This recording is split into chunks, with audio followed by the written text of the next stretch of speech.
Assalamualaikum dan selamat pagi semua. Di sesi hari ini, kita akan mengadakan wawancara dalam tajuk kesedaran tentang pentingnya hadana dalam sesebuah keluarga.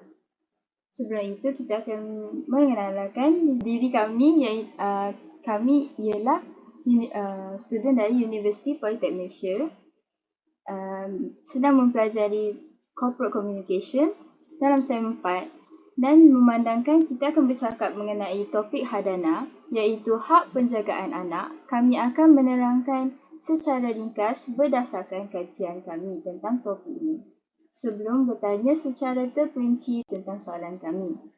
Jadi, kita akan explain apa itu hadana. Hadana bermaksud penjagaan kanak-kanak merujuk kepada pemisahan harta atau aset dalam Islam untuk menjaga dan melindunginya dari kecacatan dan penyalahgunaan. Seterusnya, kalau saya akan explain lebih dalam. Okey, hadana baik secara syar'i ialah menjaga dan mengatur urusan anak yang belum mampu mengurus dirinya sendiri serta melindungi anak daripada perkara yang berbahaya dan membinasakan. Seterusnya. Okey, seterusnya hukum hadanah ni ialah wajib kerana itu akan memberi, kalau kita membiarkan diorang, itu akan memberikan impak yang buruk dan juga hadanah ni ada beberapa syarat dan juga hak yang perlu dipatuhi sebab hadanah ni bukan perkara yang mudah, bukan perkara yang senang untuk kita bagi-bagi macam tu je kepada ibu ataupun bapa. Jadi secara ringkasnya, hadanah ialah mengasuh dan mendidik anak. Ini adalah tanggungjawab yang penting dan serius dalam agama Islam. Secara ringkasnya, tanggungjawab yang diberikan kepada orang tua atau wali untuk memastikan anak-anaknya mendapatkan pendidikan yang sesuai dengan nilai-nilai Islam serta pemenuhan kebutuhan fisik, mental dan emosional mereka. Memandangkan kita sudah menerangkan secara ringkas apakah itu hadana, kami ada informer kami, Nur Fatin binti Yusof, peguam syar'i dan syariah. Boleh memperkenalkan diri?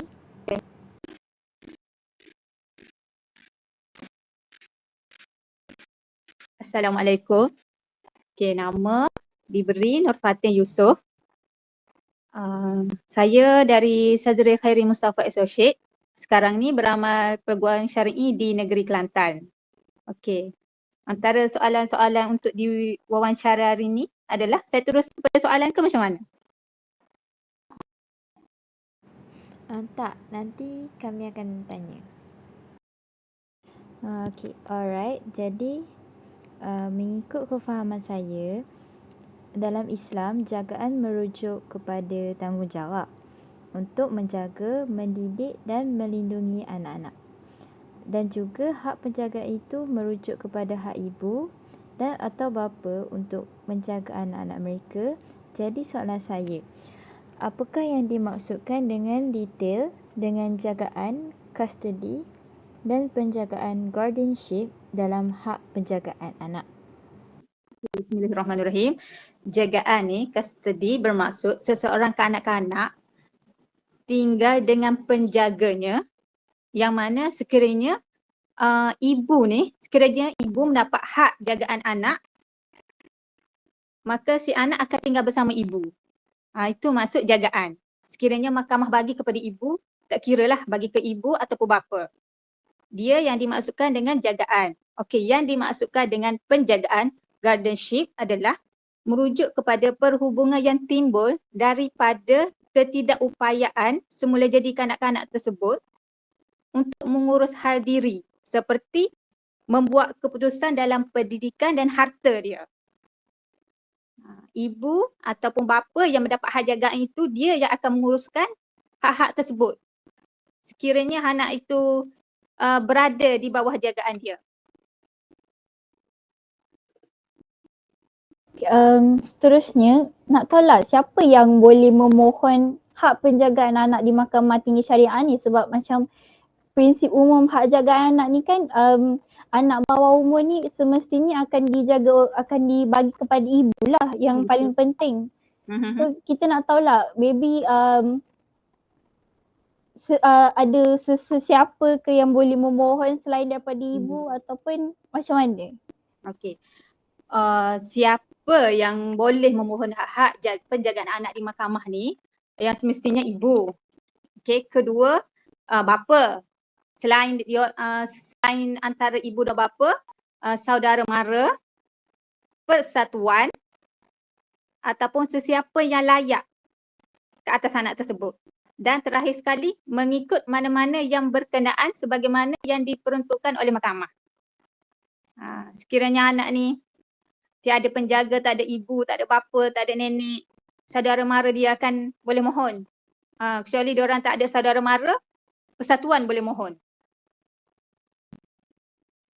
Dan dia ada step seterusnya, sesiapa yang layak, dan terakhir kali mengikut mana yang berkenaan. Mahkamah akan tengok kes anak ni macam mana.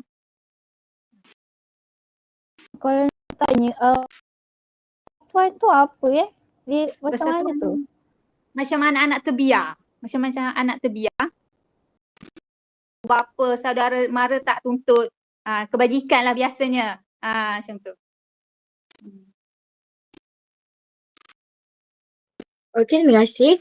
Untuk soalan ketiga, seperti yang kita tahu, hadonah ni perkara yang sangat crucial sebenarnya, and kalau mahkamah nak memberi arahan ataupun memberi perintah untuk sama ada ibu ataupun bapa yang dapat hak jagaan tu, pastinya ada beberapa syarat.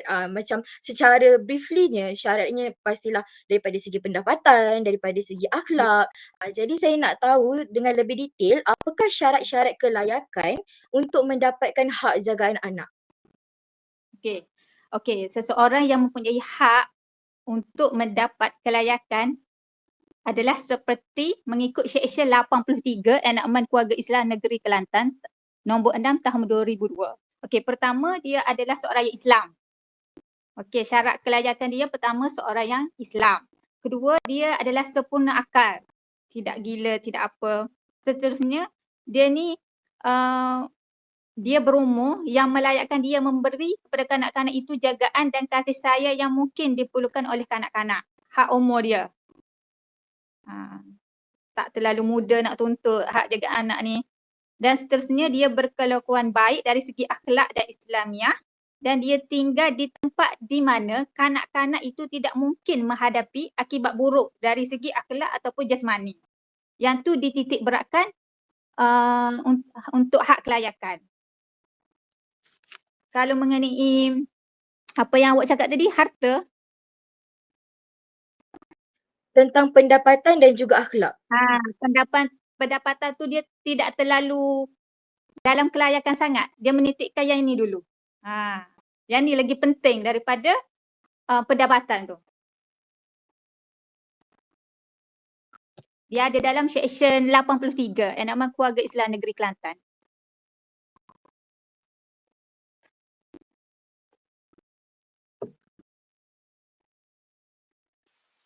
Baik, terima kasih atas keterangan sebentar tadi.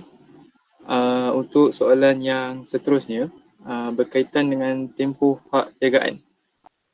Secara umumnya, tempoh hak penjagaan anak bergantung pada undang-undang dan boleh juga bergantung pada kes terhadap kanak-kanak yang nak dituntut tersebut. Soalannya, berapa lamakah tempoh hak jagaan anak berkuat? Okey. Mengenai soalan ni, berapa lamakah jagaan anak berkuat?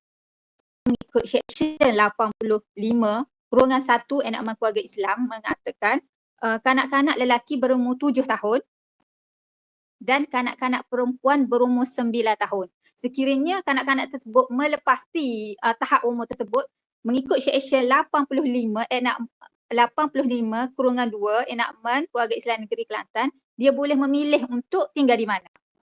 Hakim akan panggil semua anak tersebut. Contohnya anak tersebut dah lepas 7 tahun bagi lelaki dan 9 tahun bagi perempuan.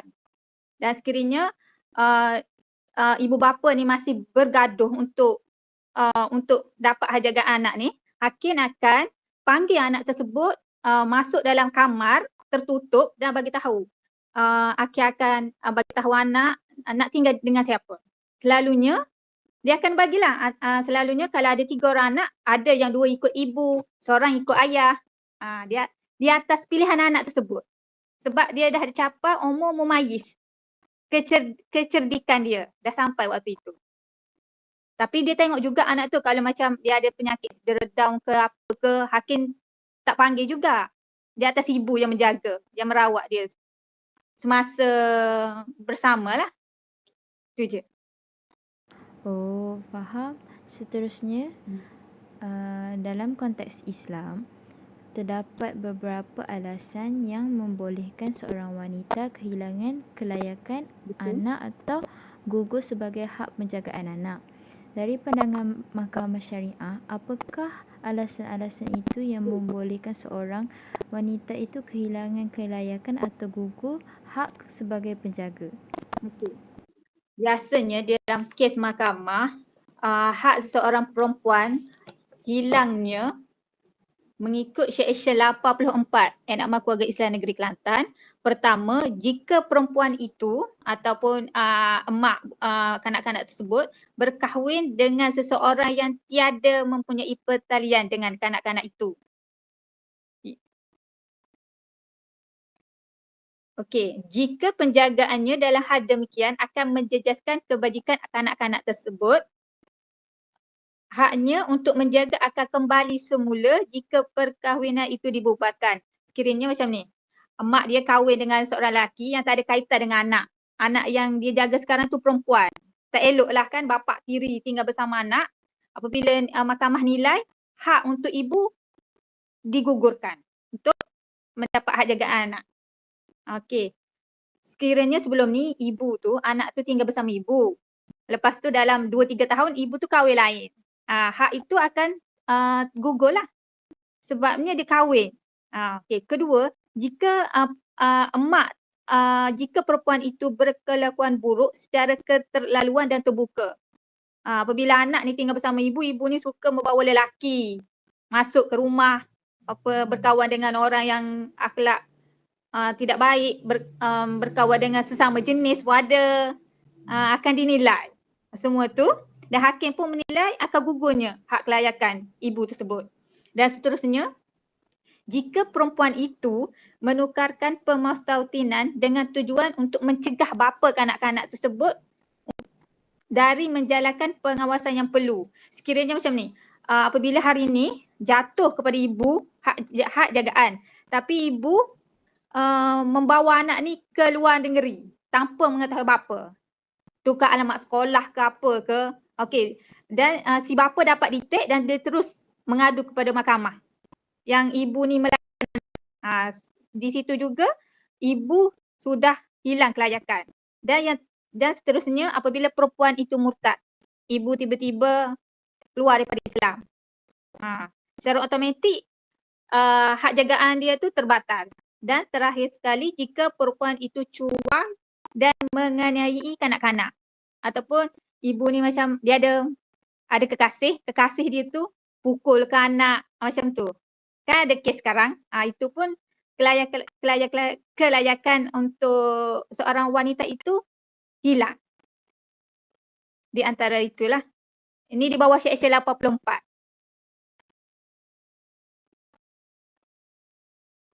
Boleh tak Aziz?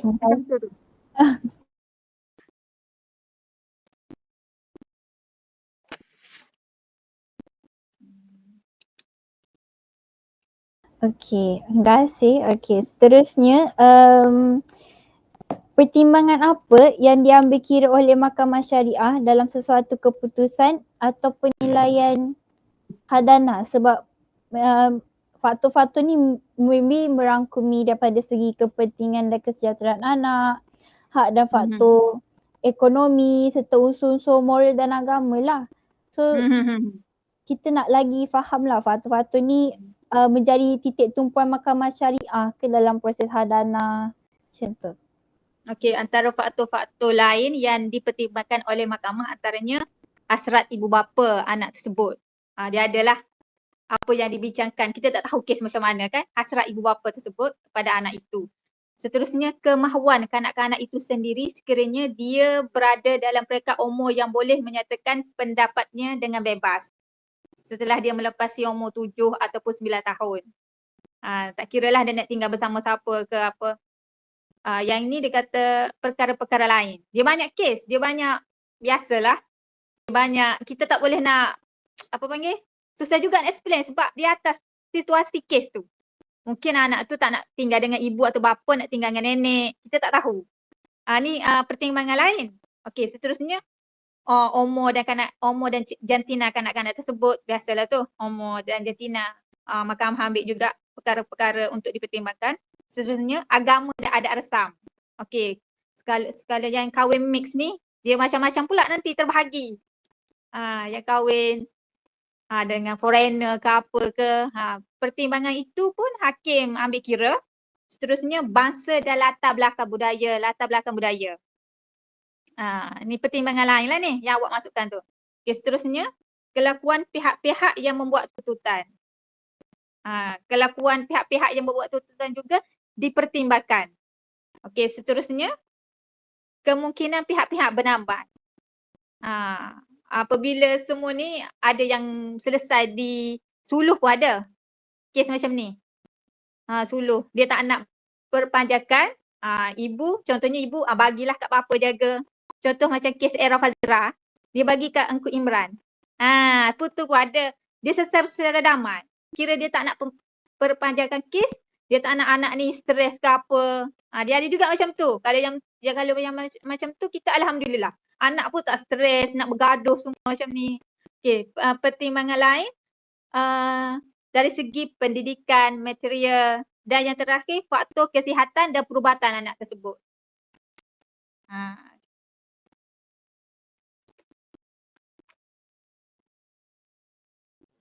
Okey, terima kasih. Tadi kita ada membincangkan tentang syarat-syarat yang menentukan siapa yang akan mendapat hak penjagaan anak, sama ada ibu ataupun bapa. Tetapi sekarang soalan saya ialah berkenaan dengan jika si ibu, contohnya jika si ibu sudah mendapatkan hak jagaan anak, apakah kelebihan yang dia dapat daripada si bapa? Saya nak tahu dengan lebih detail, apakah hak-hak penjaga sekiranya mendapat perintah hak jagaan anak oleh mahkamah?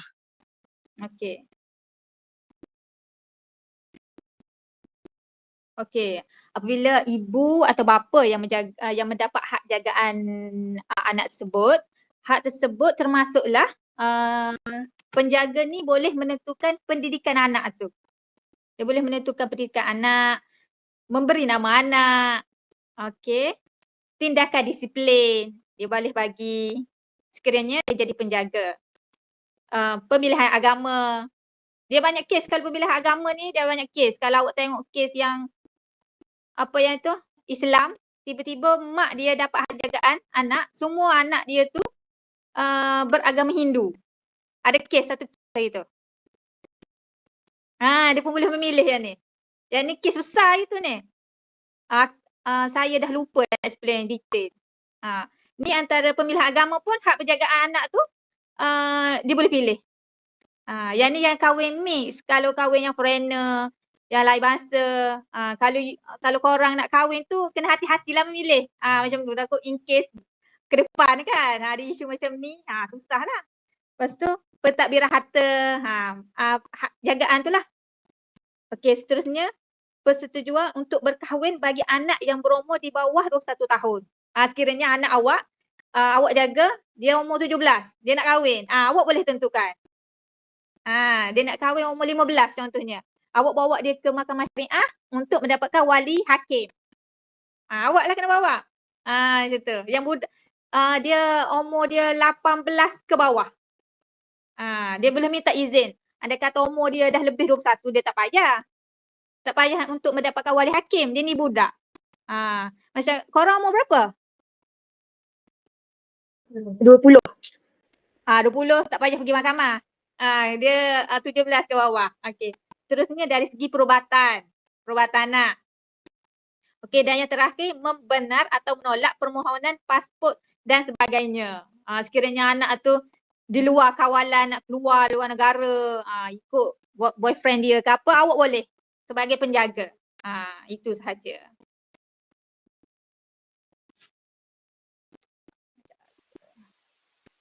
Okey. Seperti secara umumnya, seperti yang telah diterangkan tadi, syarat-syarat penjagaan anak ni terdiri daripada situasi seperti keperluan dan kesejahteraan, kemampuan dan kesediaan dan umur anak tersebut. Untuk soalan seterusnya, apakah syarat-syarat atau sebab yang boleh dikenakan oleh mahkamah berhubung dengan perintah jagaan untuk ditarik balik hak penjagaan anak tersebut?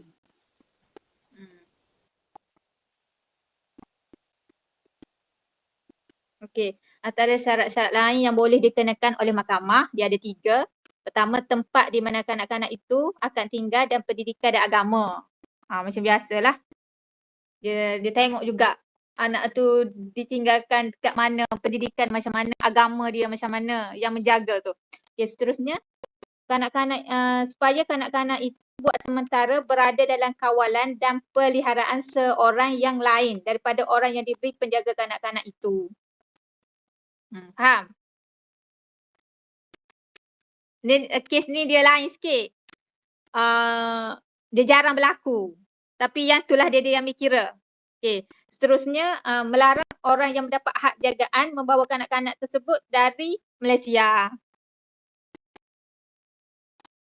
Dia tak boleh bawa anak tersebut walaupun dia dapat hak jagaan, dia nak bawa anak tersebut keluar dari Malaysia. Bapa dia kat sini. Syarat. Dia pun walaupun dia ada hak jagaan tapi anak tu anak bersama. Bapa kat sini. Dia tak boleh. Walaupun kita dapat hak jagaan, kita bukannya anak itu milik kita, bukan. Dia ada terhak juga. Bapa dia tinggal kat Malaysia, takkan ibu tiba-tiba nak bawa lari macam tu. Bukannya hak jagaan daripada kita. Kita boleh nak buat sesuka hati anak tu. Anak tu kita bersama kan. Nak dapat anak tu bukan kita seorang. Kan kita kena ada suami. Macam tu lah. Tak boleh sesuka hati kita. Hak kita tu dilimitkan. Dan sekarang kan macam-macam. Apabila dapat hak jaga anak, dia fikir anak tu hak dia. Ikut dia nak bawa ke mana-mana. Macam tu. Tak boleh lah nanti bergaduh. Hakim, mahkamah dah menilai benda ni semua. Okey. Terima kasih atas penjelasan, tapi saya setuju. Akan ada pelbagai prosedur dalam Islam untuk memfailkan tuntutan hak jagaan anak. Jadi, bagaimanakah cara untuk memfailkan tuntutan hak jagaan anak di mahkamah syariah? Okey. Okey, maksudnya maklumat dan dokumen lah yang diperlukan kepada sesiapa yang mohon. Tak kira lah ibu ke, bapa ke, nenek ke, persatuan ke, macam tu maksudnya. Okey. Antara dokumen yang perlu dibawa ke mahkamah, kad pengenalan pihak-pihak, ataupun kalau ayah dia atau ibu dia foreigner bawa pasport, macam tu lah, kat mahkamah syariah. Biasanya ada kes yang orang Turki kahwin dengan orang Arab, dia nak buat kat Malaysia pun boleh. Sebab dia dah lama tinggal di Malaysia. Mungkin 5 tahun, dah 5 tahun ke atas tinggal di Malaysia, dia boleh mohon juga kat Malaysia. Dia ada kes foreigner macam tu pun ada. Kes seterusnya sijil nikah atau cerai. Dalam masa nikah pun boleh mohon hak jaga anak ni. Cerai pun boleh mohon. Tak kira bukannya lepas bercerai nak mohon, tak. Boleh juga. Dalam perkahwinan pun boleh mohon. Boleh bawa, kalau yang tak bercerai lagi, apabila dah bercerai boleh bawa sijil cerai asal. Dokumen seterusnya sijil kelahiran anak tu. Kalau boleh dia nak sijil kelahiran, dia tak nak my kid. kalau sijil kelahiran ni, surat beranak ni, dia detail semua. Anak tu kat mana, bapa dia siapa. Dia nak yang tu. Kalau boleh bawa surat beranak. My kid ke apa tu macam tak jelas, tak detail. Boleh, tapi mahkamah nak prefer yang tu lagi, surat beranak. Sijil kelahiran anak. Okey, seterusnya nama dan alamat, pekerjaan bapa, isi dalam borang tu semua. Perintah perceraian, jika dah bercerai kena bawa perintah perceraian. Okey, seterusnya laporan perubatan sekiranya anak tu sakit. Bawa sekali. Dia banyak ni, dia banyak borang. Lepas tu laporan polis kiranya sebelum ni dia orang ni dah bergaduh ke apa ke, memang dah berebut anak. Contohnya bapa tu ambil anak secara tiba-tiba, heret masuk dalam kereta, ada cedera ke apa ke, dia menyakiti anak tu orang kata merit untuk menggugurkan hak juga. Dia dah melakukan keganasan pada anak. Boleh bawa sekali laporan polis masa nak daftar tu. Okey, seterusnya nama majikan. Kalau kerja nama majikan. Kalau saksi ni dah di tengah kes, dah ada di tengah kes. Tapi kita masukkan sekali saksi penyata gaji. Penyata gaji pun betul. Penyata gaji, perakuan daripada majikan, pengesahan pemaustatinan pihak yang menuntut. Sekiranya dia ni foreigner ataupun awak dari KL tapi bekerja di Perak lama, awak boleh mohon di Perak. Tak nak balik. Sekiranya tak nak balik ke kampung halaman. Faham tak? Jauh kan? 5 tahun awak dah boleh buat surat mustatin. Ataupun foreigner boleh buat juga. Ni dicok oleh Tok Imam sekalian. Tok Imam tua.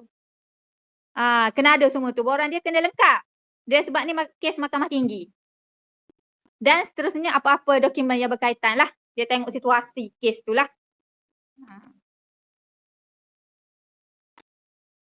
Itu sahaja. Beritahu banyak juga dokumen dia. Banyak. Nak kena chop. Okay. Soalan saya seterusnya, melalui pemahaman kita lah yang kalau kita faham, kita amalkan konsep apa ni sorry. Kita nak tahulah kepentingan sesebuah keluarga tu untuk memahami dan mengambil beran tentang konsep hadanah. Sebab kalau macam tiba-tiba benda ni berlaku kan, kita nak tahulah kepentingan dia tu macam mana. Penting ke? Tak penting ke?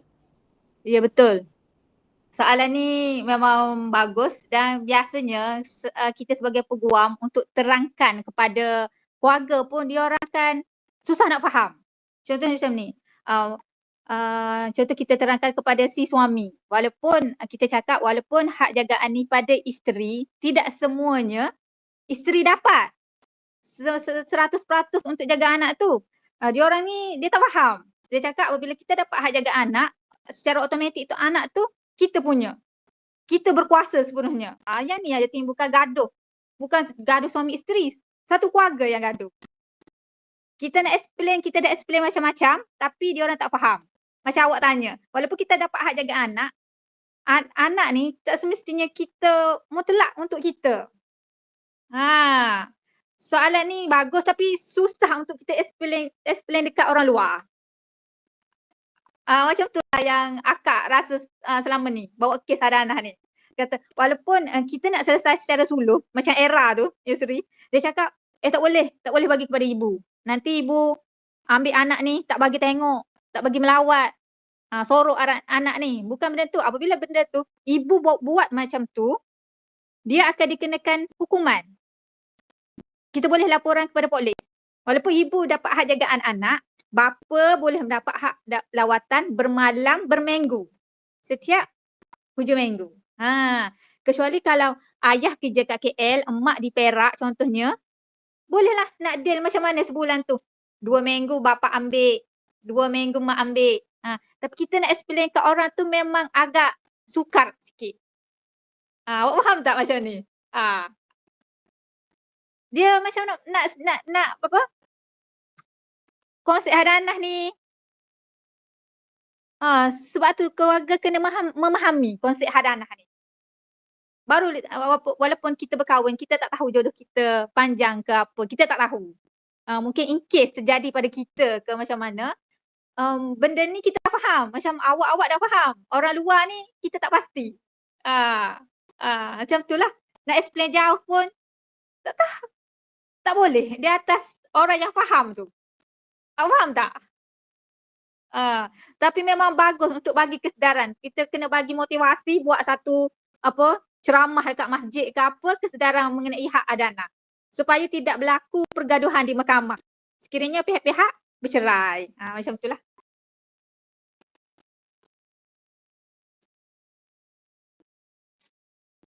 Alright, untuk soalan terakhir, secara generalnya seperti yang kita tahu, ibu tu ialah seorang yang bersifat lebih si bapa. Okey, dengan itu saya nak tanya, adakah terdapat perbezaan penilaian antara ibu dan bapa dalam hak penjagaan anak oleh mahkamah dan mengapa? Contohnya macam maybe si ibu dia punya peraturan maybe longgar sikit ke daripada si bapa, macam tu. Okey, perbezaan macam saya cakap tadi, penilaian antara kedua-dua, kalau macam tu dia tak ada masalah bagi saya, kecuali taraf kewarganegaraan bapa ni. Dia banyak menilai dari segi sini. Walaupun ayahnya warga negara tapi perangai elok, mak dia orang Malaysia tapi perangai tak elok. Yang ni susah kita nak buktikan. Mestilah kita akan menyokong kita yang Malaysia punya kan, walaupun foreigner ni baik. Penilaian seperti itulah yang bagi saya susah untuk kita buat keputusan. Kalau yang lain macam awak cakap apa tadi, penilaian mengenai apa? Ibu longgar, ayah mungkin peraturan daripada segi si ibu tu mungkin lebih longgar daripada si bapa, dia punya syarat-syarat tu, macam tu. Kalau macam tu tak ada masalah. Yang ada masalahnya penilaian dari kewarganegaraan setakat ni lah. Itulah sahaja, sedikit sebanyak. Jadi kiranya untuk penilaian si ibu dan si bapa sama je lah, cumanya daripada kena tengok daripada segi konsep yang penting macam warga negara macam tu. Agama. Agama juga. Nak tanya, kalau macam contoh, kan macam tadi ada mention yang kalau kita tak tahu ibu tu dia bagi perkara tak elok dekat anak. Ya, betul. Tapi bapa cakap, kita tak tahulah macam peguam tak tahulah kisah sebenar kan. Okey, faham. Ibu apa attitude tak elok macam tu. Tapi bapa cakap diri dia elok lah macam tu. So macam mana peguam buat keputusan untuk dia tahulah. Okey, biasanya biasanya akak ada handle case ibu ni kelakuan tak baik dari segi gay, lesbian. Okey, peguam tak tahu. Yang bagi tahu peguam, anak saudara perempuan tu sendiri. Dia backup bapa saudara dia. Kita akan dapat clue melalui itulah. Tapi untuk dapatkan clue tu, kita dah hujung kes. Dia tak akan beritahu kita awal-awal. Dia malu. Faham tak? Kita dah submit semua dokumen apa, dia cakap peguam nak bagi tahu ni, akak tak nak bagi tahu. Mak saudara saya tu dia ada lesbian. Kenapa tak bagi tahu awal? Malu dia cakap. Kes hadanah ni bukannya sebulan, 2 bulan, makan tahun. Kita akan kenal ramai ahli keluarga dia. So dari situlah dia orang akan kontak kita. Macam tu. Kita mana tahu sekali jumpa kan. Kita mana tahu isi hati orang. Macam itulah. Yang pengalaman akak lah, tak boleh bagi tahu. Nak tanya juga. Tanya. Nak tanya juga tentang kalau gugurnya hak penjagaan anak tu jika si ibu berkahwin dengan lelaki lain, means Okey. dia ada ayah tiri lah, akan gugurnya Okey. hak penjagaan, betul? Betul. Okey, jika bapa kandungnya pun berkahwin lain, macam mana hak penjagaan anak tu? Kalau ibu kandung berkahwin lain, Ibu uh, kandung dah kahwin lain, anak dia faham. macam tu. Ayah dah kahwin, dah diorang dah lama bercerai, dah jumpa cinta hati baru, dua-dua dah kahwin. Okey, dua-dua kahwin, Akin akan bagi kepada bapa jaga. Bapa jaga ibu tiri. Tinggal bersama ibu tiri. Sekiranya ibu tiri tu macam ada perangai ke apa, anak ni mesti bagi tahu mak dia. Okey, so apabila dia bagi tahu anak ni bagi tahu mak dia akan file balik. File untuk ubah perintah nafkah anak. Sekiranya anak tu di bawah 18 tahun, di bawah. Okey, dia file balik, masa tu hakim nilai balik. Walaupun kes ni dah ditutup, ada isu-isu terbaru, dia akan buka balik kes macam ni. Anak pun dipanggil oleh hakim tanya macam mana duduk dengan bapa dengan ibu tiri.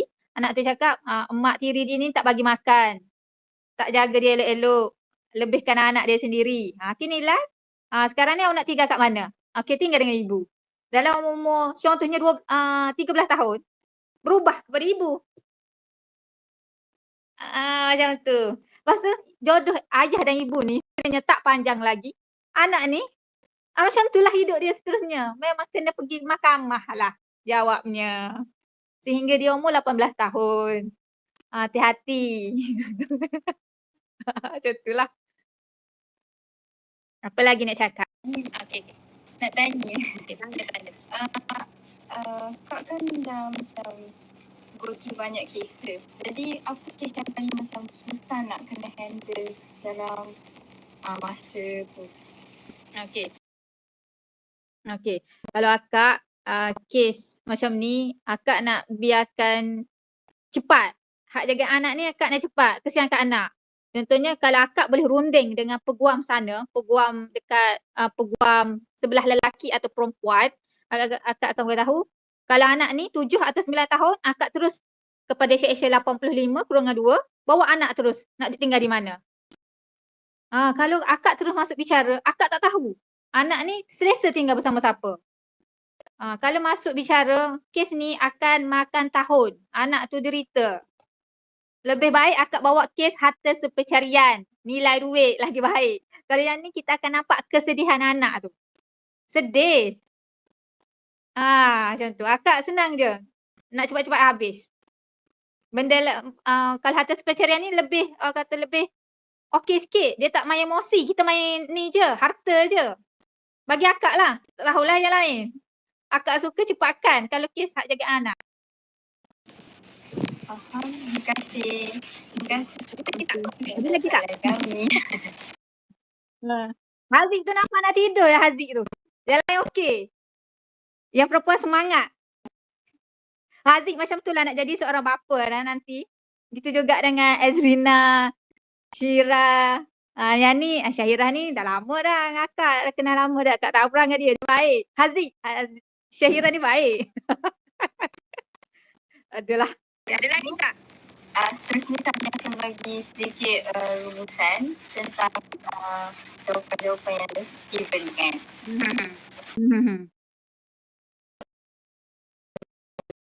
Siapa bagi rumusan? So, untuk rumusan, saya. Okey.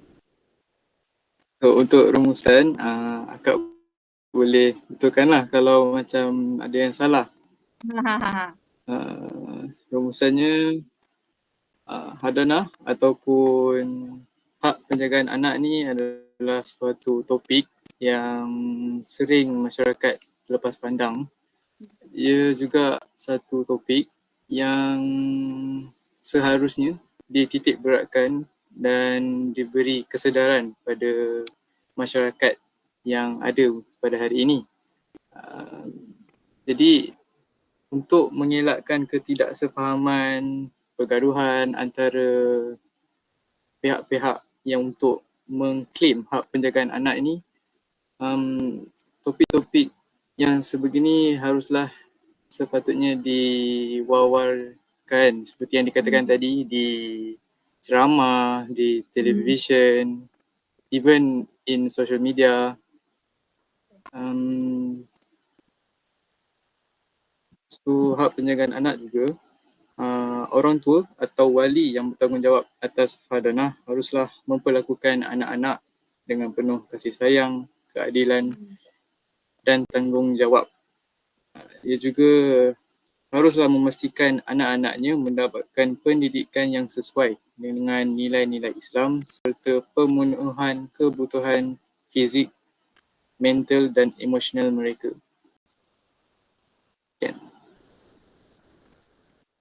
Dah. Dah okey dah tu. Okey, itu saja untuk sesi wawancara kami Terima hari kasih. ini. Terima kasih kepada Kak Nur Tajin Yusof untuk hadir untuk sesi wawancara kami. Terima kasih. Okey. Dah habis dah. Assalamualaikum. Terima kasih. Selamat Terima berpuasa. kasih. Salam. Berpuasa semua. Salam. Tutup